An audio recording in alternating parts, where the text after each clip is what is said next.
Our top story, we're still on the storm watch tonight. In the valley, roads still wet from the last round of rain, and there's even more to come. In the Sierra, the roads are already dangerous, and it's about to get a lot worse. A major mess on the way. Chief Meteorologist Monica Woods begins our team coverage tracking conditions right now. We are continuing to watch a big bulk of this moisture moving in right now from the Pacific. You can see it focused especially through the northern San Joaquin Valley and parts of the Delta where we've got some heavier rain moving through. Those folks are already dealing with areas of flooding we've been covering periodically throughout the weekend. So Discovery Bay, Antioch, Rio Vista, Thornton, and Stockton getting the heavier rain, as well as around the Tracy Triangle. A little bit farther up, it is snow near Arnold. That's good news there, so we don't have a whole lot of runoff coming down the hill. Some lower snow levels developing for tonight. Is this cold air that's working its way in? Also helped to give us the instability earlier today and all that hail we saw throughout the valley. As far as the 80-50 corridor, it is spotty snow showers at this hour along Highway 50. Snow from Pollock Pines all the way up the hill into the Tahoe Basin from Blue Canyon all the way up through Truckee, and then north of that, some spotty showers. But a big plume of moisture moving its way in, driven by this low, and that's going to take us into our Monday. We're going to get the heaviest rain and snow coming in during the morning. Things start to quiet down during the afternoon, but our winter storm warning for some folks is going to continue through Tuesday. 1 to 3 feet of new snow, and we will find some wind gusts up to about 50 miles per hour and dangerous travel. Also travel difficult, especially north of I-80 with about 1 to 5 inches of snow. Our winter weather advisory continuing till 10 o'clock tomorrow night.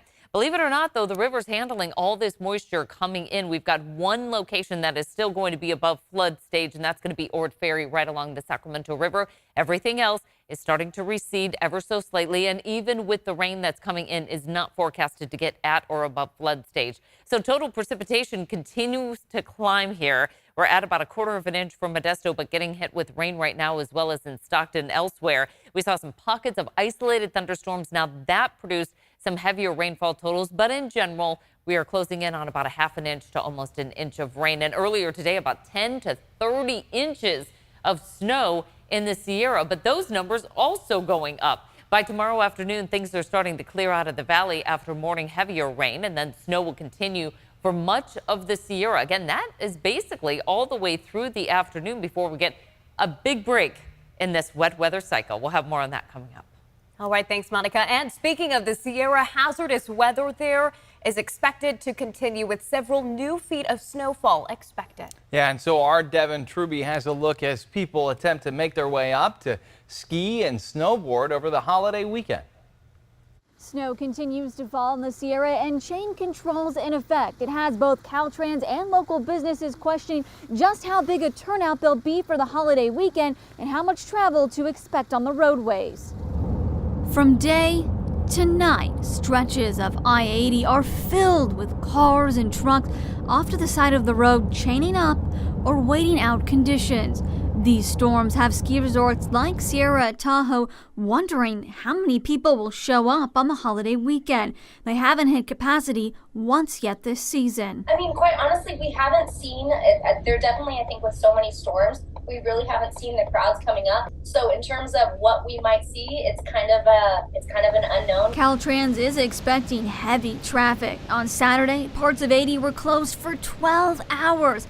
And on Sunday evening so far, no incident reports, but historically, Monday is a concern. If people tend to want to rush home, they could be going faster than the conditions. And we've had experiences where there's multiple spin-outs, and what happens is the highway ends up being shut down. Caltrans says what usually happens on 80 is Highway Patrol will close the interstate where they want the tow trucks to assist, and those closures can last for hours, leading to backups. Caltrans is recommending to everyone to check road conditions before you leave. Make sure you have chains and snacks available in your car, and as always, I know you hear it all the time, but definitely pack your patience coming home from the holiday weekend.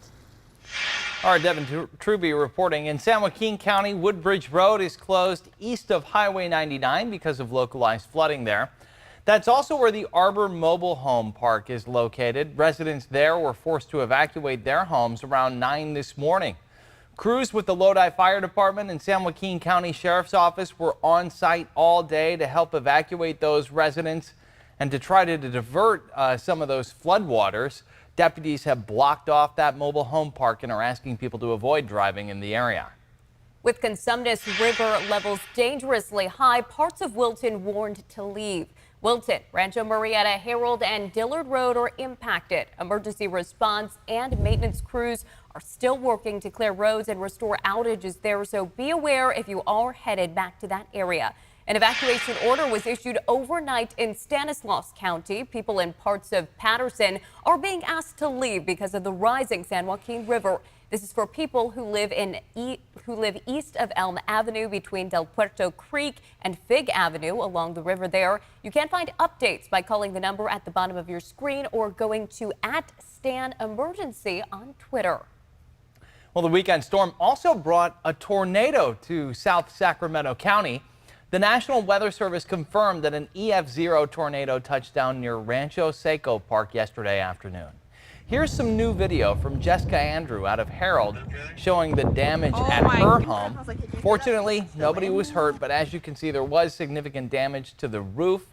You may see in this next section here, some flooding coming down from the roof as well. The National Weather Service reports peak winds of 80 miles per hour. And we remind you that now is a great time to download our free ABC 10 app. You can track local conditions and have warnings sent to your phone.